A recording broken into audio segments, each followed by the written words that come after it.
Hello there, Alaskans, wherever you are. Welcome to the Must Read Alaska Show. Coming to you from somewhere in Alaska. This is the place where we talk about, you guessed it, Alaska. Where we keep the mainstream media on their toes and where we are standing up for what's right in a world run by leftists. You can find out more by heading over to mustreadalaska.com and also checking out the Must Read Alaska YouTube channel for some really great content. But first, let's get this party started. Well, welcome everybody to the Must Read Alaska Show. For folks that are joining us, you get a 2-for-1 special today, which is very exciting. And for those of you that have enjoyed the first show today, go on over to wherever you downloaded it. Maybe it's iTunes, Spotify, iHeartRadio, the list goes on. Give us a 5-star review. We'd love one. And for those of you that, enjoy our app, we have a Must Read Alaska app. If you just go to the iTunes store or the Android store on your phone, you can download the Must Read Alaska app for free. We put a lot of time and money resources into that. If you like that too, we'd love to have you leave us a review. Our second guest today, which is very exciting, is Pastor Matt from First Presbyterian of Anchorage. So without further ado, welcome to the Must Read Alaska Show, Pastor Matt. Thank you so much. Thanks for having me. And please feel free just to call me Matt. Nice. Awesome, Matt. Well, one of the things we were chatting about before we went on live here is, man, if you go to, for folks that are listening, if you just go to the Anchorage First Pres Facebook page, one of the cool things that I think any church can be doing is some of the low-hanging fruit stuff, which is, feeding folks in need, helping, with backpacks during school time. And that's some of the first pictures that you'll see on Anchorage First Pres, which I think is awesome. So, Matt, where did you grow up? For folks that, maybe this is their first time getting to know you here on Facebook Live on Must Read Alaska, especially for maybe some of our listeners. Where did you grow up? And was it in Alaska? And then if it wasn't, what brought you to Alaska? No, it was not Alaska. I grew up in New York State, and it's always important to differentiate between, Manhattan and where I grew up, which is way upstate New York in the mountains. Well, what we on the East Coast call mountains anyhow. And the town I grew up in was mostly dairy farms. So there were far more cows than there were people in my hometown. And it's a really beautiful place. I plan to go for a visit pretty soon with my son, just to show him, visit grandma and show him all the places that I grew up. It's a gorgeous little country town. And what brought me up here initially was adventure. My wife had been up here before we ever met, and she was here for a brief time. And when I decided to propose to her and ask her if she would stoop down to my level, she said yes, on the condition that you might be willing one day to move to Alaska, because she had been here and knew she needed to come back. And I was like, yeah, deal. And so we found a position actually at this same church. She and I were the youth pastors here back in the late 90s. That's awesome. I tell people I'm the president of the Married Up Club. When they look at me and my wife, they're like, how the hell did you pull that off? So, for folks that are listening, Pastor Matt is pastor of First Presbyterian in Anchorage. And man, how quick does it get country in New York? It's very quick. I don't think folks realize that literally, 20 minutes outside of New York City, you are in the country. It's amazing, isn't it? It's almost like they flip a switch and there you are in the rolling hills and the forests. And it's very, very nice. So at some point in your life or journey, you made a choice to go to seminary. What led you to doing that? That's a pretty big task. I'm a Fuller dropout. And I know that seminary is not for the faint of heart. It's a lot of reading. It's a lot of papers. It's a lot of work. And so what led you to doing that? Well, as I mentioned, my wife and I were the youth pastors here. We both knew by that point that we wanted to be involved in the church in some way, shape, or form for our careers. And as we were teaching, particularly in youth groups and Sunday morning, Sunday schools, we were starting to recognize how little we really knew, that we had kind of taught everything we knew, and that the more we learned as we were studying for these curricula and teaching moments, the more we realized that we just had the surface level skimming across the top of what we should know. So really, it was just a moment of recognizing within ourselves our own weakness of how much we knew. And we said, we need to find people wiser than ourselves to teach us. So we looked around at lots of seminaries and chose the one that was halfway between the grandparents. By that point, we had a 1-year-old, so we were like, let's try to thread the needle between the grandparents. We can visit both. Nice. Where did you go? Where did you end up going? Princeton Theological Seminary. Hey, good for you. That's probably one of the toughest ones out there. Well, I don't know how they rank, but I will tell you that it stretched us and made us work very, very hard, and we're happy for that. That's awesome. So what was in that seminary, did they make you do like a final paper? And what was that topic on? I'm just curious. Oh, lots and lots. I mean, it was papers all the time. To go into what most pastors end up having to go into ministry is the Master of Divinity degree. Okay. So that's a 3-year degree, but I also got the Master's in Youth Ministry. So I was in a double program, got the 2 masters. Nice. Concurrently. And so I did a lot of work within youth ministry specifically, which included a lot of adolescent development and child psych classes that go along with that. So no, I did not have like one specific final paper. I had about like 10 or 20. You had like 20 specific papers. Yeah, that's awesome. So at some point you probably, you make the conscious decision of, whether, some people call it a calling or whatever, different labels of becoming a full-time pastor and moving back to Anchorage. What did that look like for you and your family? Well, I mean, ever since I was a kid, it was in the back of my mind as a possibility. My uncle is a priest, and I always considered him a real role model and a hero to me. And both of my parents were heavily involved in the church. So it was always something that I considered honorable and interesting, and really at a basic level of my heart and soul, just something I considered to be good. And I wanted to do something good that helped the world become a kinder and safer place. But yeah, as you get older, that kind of crystallizes and takes shape, and you start thinking, what can I do to serve the world? And recognizing my complete lack of math skills, I thought, well, I'm not going to be an engineer, so maybe I can find other ways. And this definitely was that calling. I mentioned the youth ministry side of things. Before that, I was thinking other things, like perhaps maybe being a teacher or something unrelated to ministry. But once I jumped into the youth ministry job here in 1997, it just clicked. And I was like, oh yeah, this is it. You get the little taste of it and you realize this is what I was supposed to do. So then throughout seminary, they test that call within the Presbyterian church. It's very much a community endeavor. You have lots of other people who have been in this for a long time, praying with you and teaching you and helping you to discern, is this really what you're supposed to do? And so they brought me along and helped me kind of fix the flaws as best we could and build up on the strengths, and off you go to the races. Nice. So you've been doing, ministry work on and off, probably mostly on since the mid 90s in Anchorage, which is pretty awesome. Sounds like. Yeah. I was ordained in 2005, but yeah, had been doing ministry well before that. And then after that, we graduated in 2005 and were in New York and New Jersey for a couple of years, and then back here in 2013. Nice. So one of the things that, I think Anchorage gets a lot of attention for, whether it's in the paper or assembly meetings or just kind of scuttlebutt gossip around town, is homelessness. And so I think as somebody like yourself, I'm just getting to know you here for the first time, but 5-minute search could tell that you care about Anchorage and the community, and somebody that's in the thick of it, if you will. I'm not. I live on the Kenai Peninsula. Do you think that, as a subject matter expert on people, do you think that there is a homeless problem, and would you define it that way? Is it a problem? Oh, I would say that if even one person is homeless, then you have a homelessness problem. We have currently most likely over 1,000. And so, yes, that would definitely be a homelessness problem. If it's only one person, then it may require one type of strategy.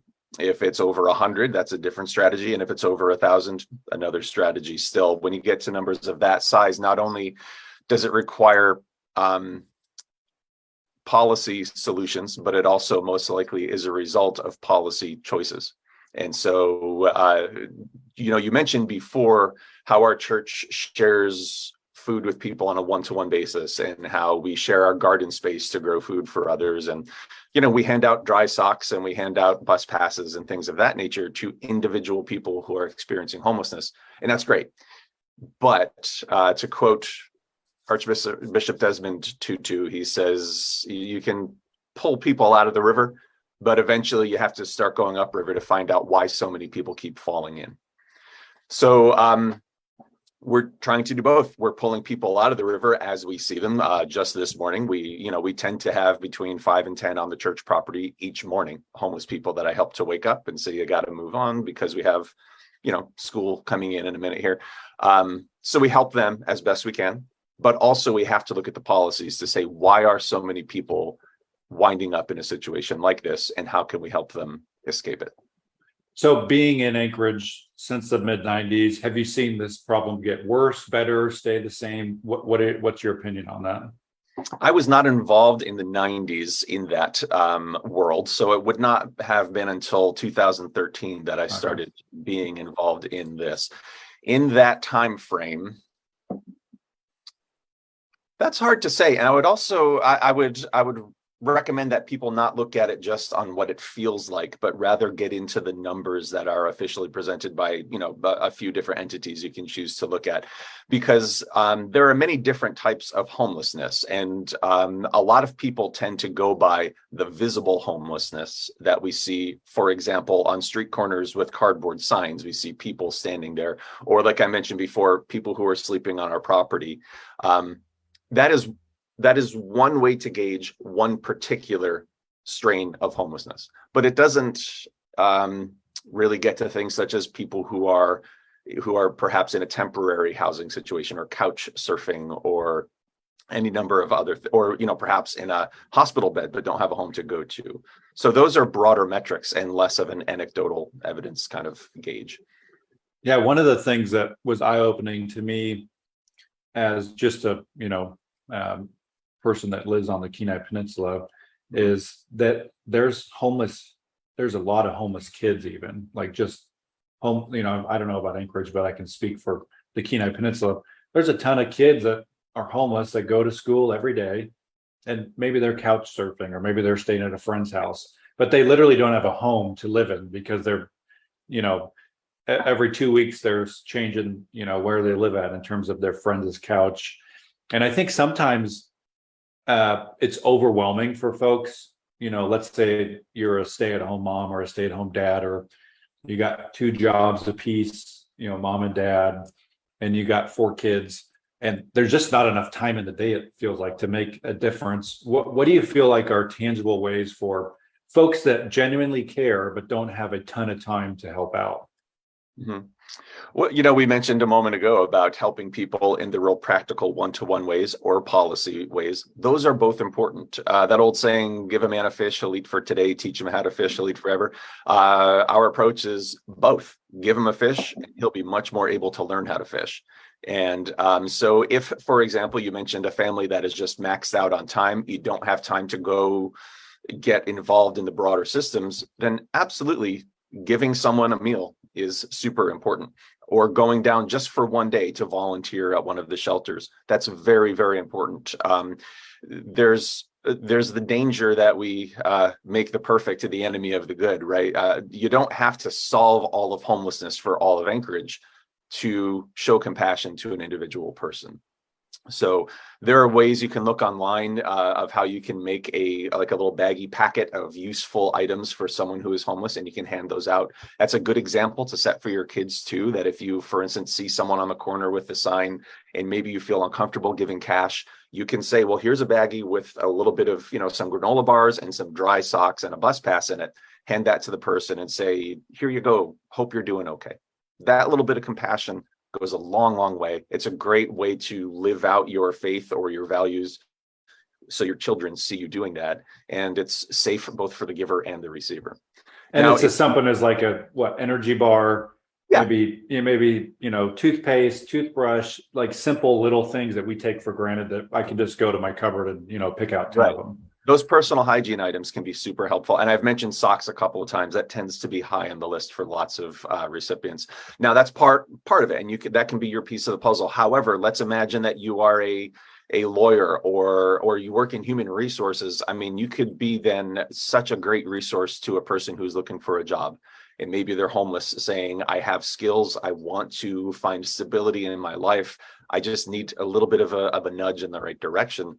And that requires a longer term commitment. You need to be linked up with an agency of some sort. You can call the Coalition to End Homelessness and say, here's some skills I'd like to devote to this, maybe an hour a week, and they could help you out. Maybe United Way is a place you prefer to work with, or the municipality. There are lots of avenues that you could find into it and say, here are my skills. How can I help people find stability?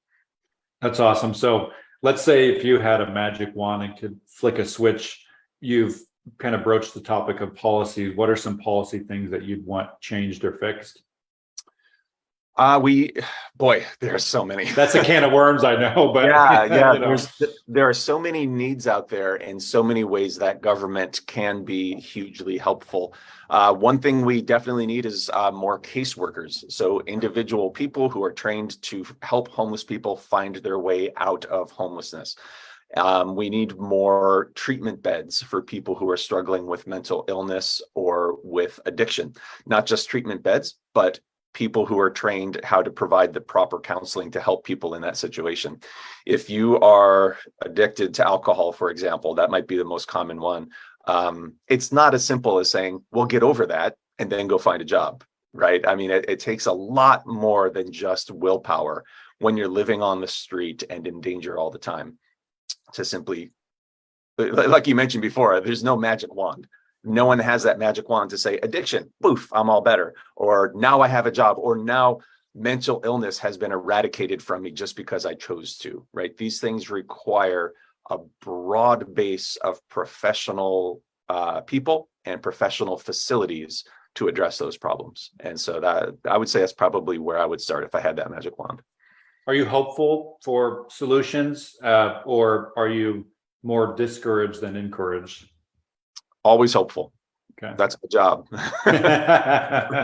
Always hopeful. There are steps forward. We are about this close to the finish line of completing the purchase of the guest house, which is a downtown hotel, which will be used to provide homes, not temporary shelter, not overnight, warm-ups, but an actual, you pay rent and this is your apartment, you live here homes for people who are experiencing homelessness and who are workforce ready to have stability and safety and healthiness while they work and pay for their home. It's a beautiful opportunity that really hits so many of the needs and so many of the priorities that are found on both the left and the right. This is one of those rare opportunities for people across the political spectrum to come together and say, yeah, we can all back this project. Because I think my guess is that's a very tough step for a lot of folks.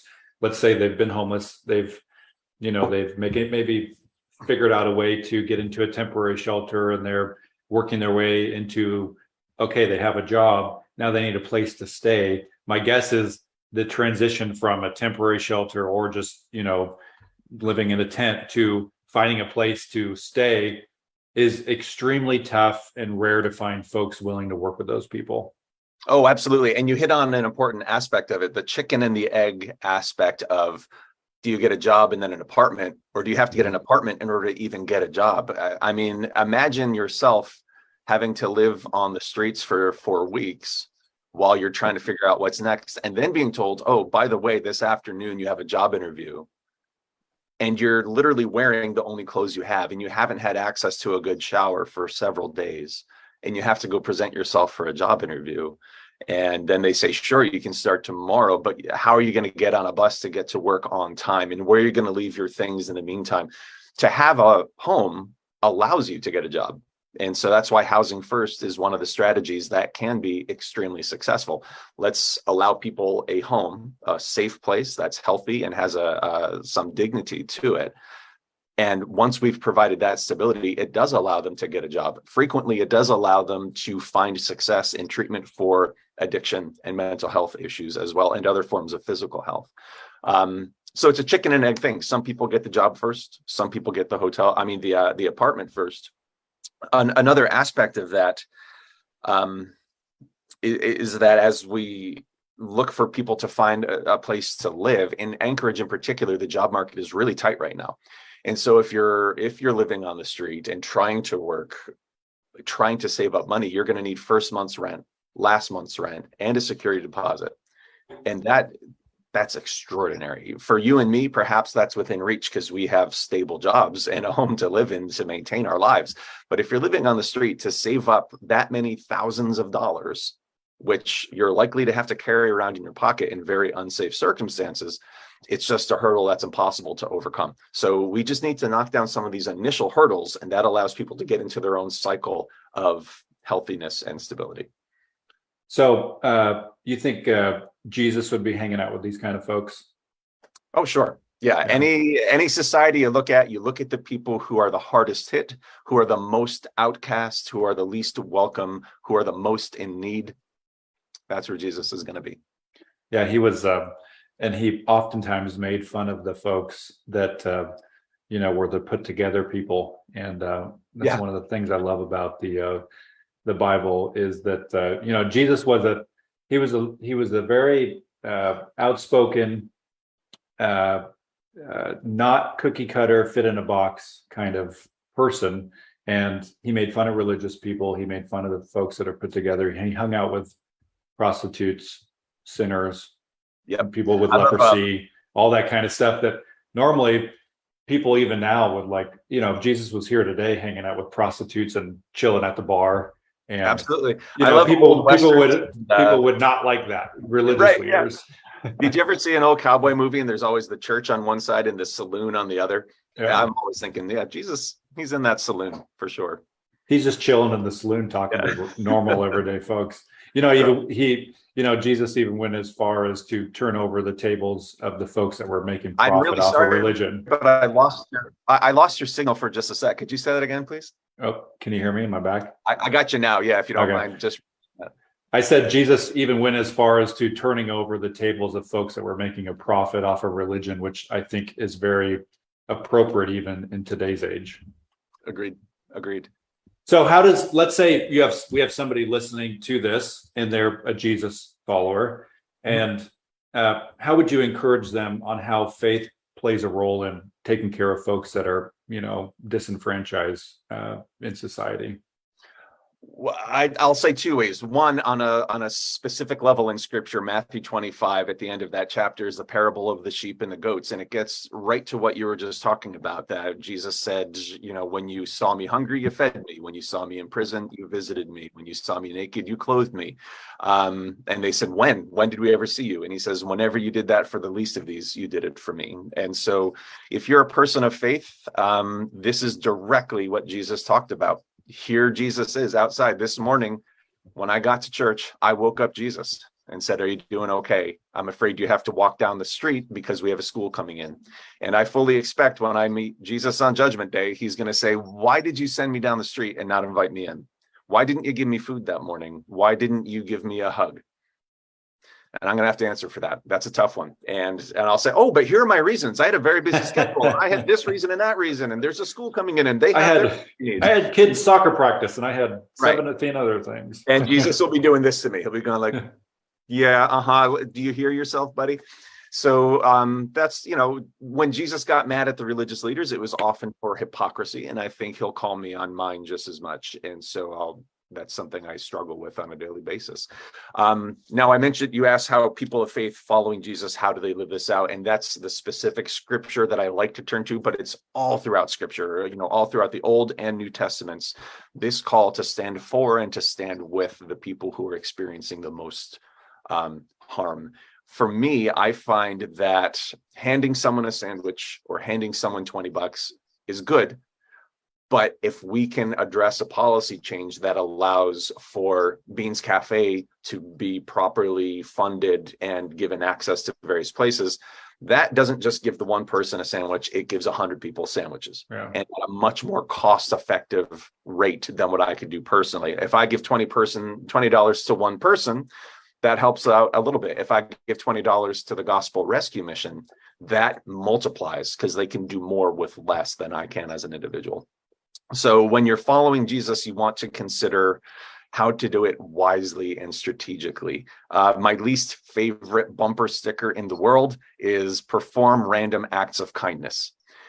I much prefer to encourage people to perform strategic and intelligent acts of kindness, because when we do those things together with teamwork, we can save 1,000 people's lives instead of just one.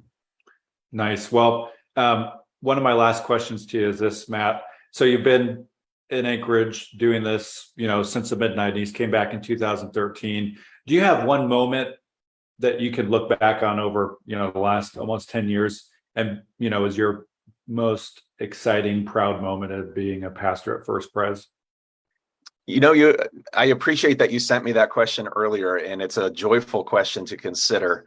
And I have to go kind of broad with it because I don't want to open up anyone's privacy, but as a pastor, you frequently get invited into people's most soulfully impactful moments, meaning a brand new baby has been born or a person is approaching their death.